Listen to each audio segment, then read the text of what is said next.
G'day Pickleball family. First thing to know, as shared on the dinkpickleball.com, PPA Las Vegas Championships recap, Duong earns first gold by author Eric Tice. The PPA just finished its last tour stop before the Worlds in Dallas next month. The PPA Las Vegas Championships were hot, both in terms of play and the literal weather. It was in the mid-90s every day and the sun was super intense. Because of this, the ball played a little slower than normal. Since it was an open-level competition, the regular draw was something new this week. The last two tournaments used progressive draws, and while I prefer those, this change-up made for some different entertainment storylines. Top storylines, Quong Duong earned his first PPA gold. Duong has been rising through the ranks this year in two ways. At the beginning of 2024, he established himself as a top 10 PPA men's singles player, earning 2 quarterfinals and 3 round 16 finishes in his first 5 events.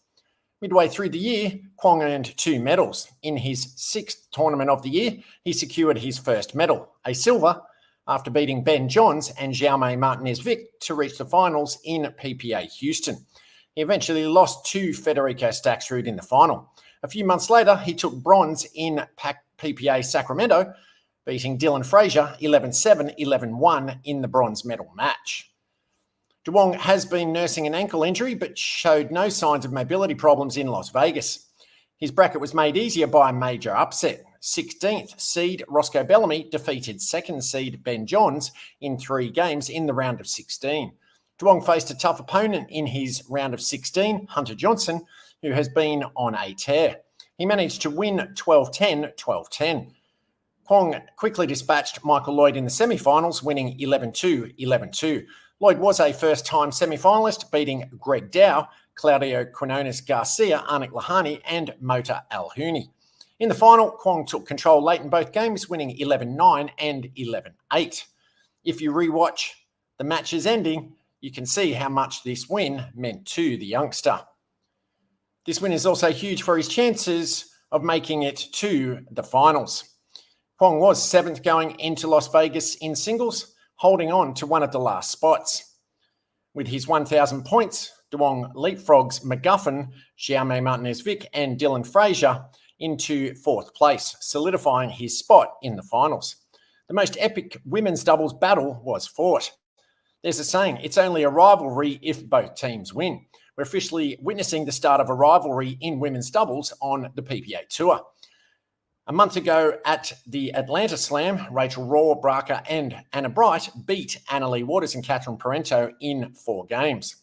Last week at the Virginia Beach Cup, Annalie and Catherine returned the favour, beating the girlies in 3 games.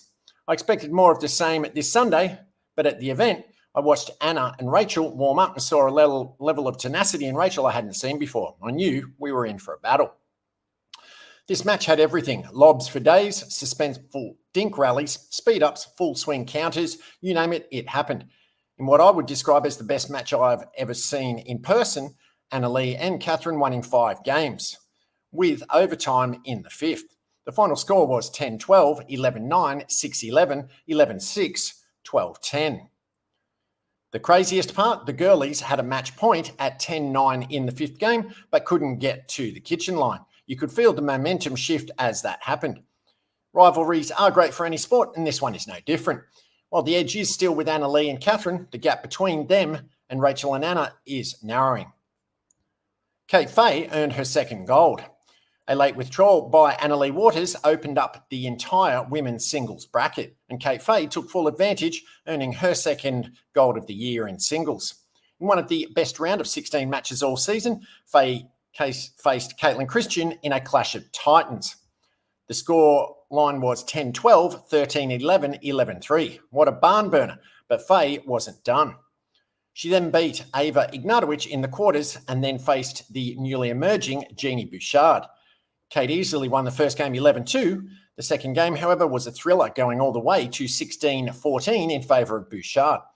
But that tough test was too much for Bouchard, and Kate pickled her 11-0 in the 3rd. On Sunday, Kate struggled in Game 1 of the finals against Brooke Buckner, looking like a fish swimming upstream.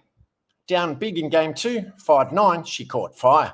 Having already used both her timeouts, she rattled off 6 straight points to win 11-9. In game 3, it was a tight back and forth, but Faye edged her friend for the victory 11-8. Faye's desire and mental toughness make her a fierce competitor, and it shows in her results.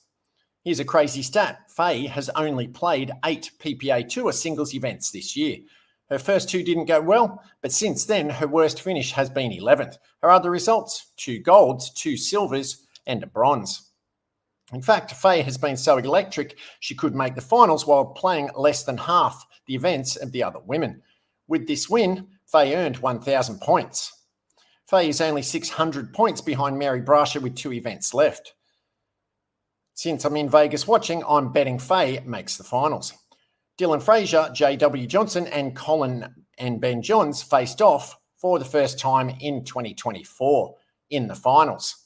Read that again. That headline isn't a typo. Remember all those epic battles between these 4? Well, they were all in 2023. They played each other for the first time in 2024 on Championship Sunday. Ben and Colin had a dominant weekend in these regular draws. The Johns brothers are known for slow starts sometimes, but not this time. They crushed their opponents 88-36 on Saturday. On Sunday, it felt like 2023 all over again, with the Johns brothers wearing down Dylan and JW, who had no answers. They won 11-9 in the first and followed it up with 2 more quick wins, 11-3 and 11-4. Ben and Colin are officially back, having won 2 tournaments in the last month and making the finals of another. They're firing on all cylinders at just the right time. Up next, Worlds and the finals. Second thing to know, as shared on WRTV.com, Indie drivers preparing to defend title at National Pickleball League NPL Championships. The Indie drivers are on a quest for back-to-back championships. The team is a member of the National Pickleball League, or NPL, for over 50s and won in its inaugural season. The team is made up of 14 men and women from around the country, all with different reasons for getting into the sport. Just something fun to get into so that my wife and I could play together, said Matt Troyer. I was 40 years old playing tennis, and that was getting tough on my body, said Rick Witzkin. I was diagnosed with Parkinson's about 5 years ago, so I was looking for something to get my body moving, which is one of the best things you can do, said Ken Julian. When word of a professional league started, they were all interested. They had to go through a combine and ended up being drafted by the drivers. It's actually super fun for me to be able to learn, compete, and grow in my early 50s. That's been a great joy, said Troyer. This kind of epiphany of professional athletics at age 50 in the senior pros has been a godsend, said Witzkin.